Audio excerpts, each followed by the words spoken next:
Hi, this is Drew Finn here for ExpertVillage.com. We're going to talk about cleaning and maintaining a deck.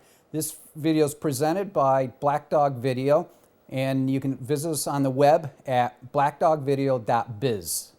We filled 3 parts water in here, and we're going to mix the bleach in now.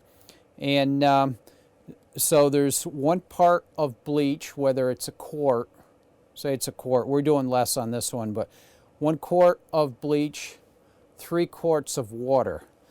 So in this case, we've got several pints. So we'll put in 1 pint here. We got 3 pints already in there.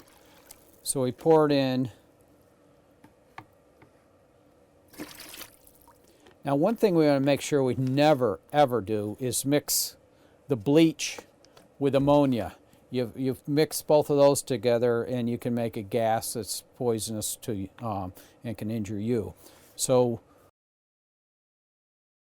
what we do now, you don't have to do much swishing around it. I just switch it real quick. That will mix it up, and we can start applying it. Now, depending on the size of the deck, might depend on how you actually apply it.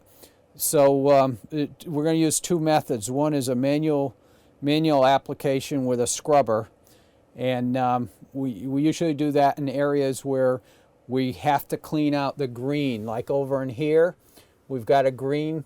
We're going to manually apply that and clean it off. Remember, 1 part of bleach, 3 parts of water, so 25% of it is bleach.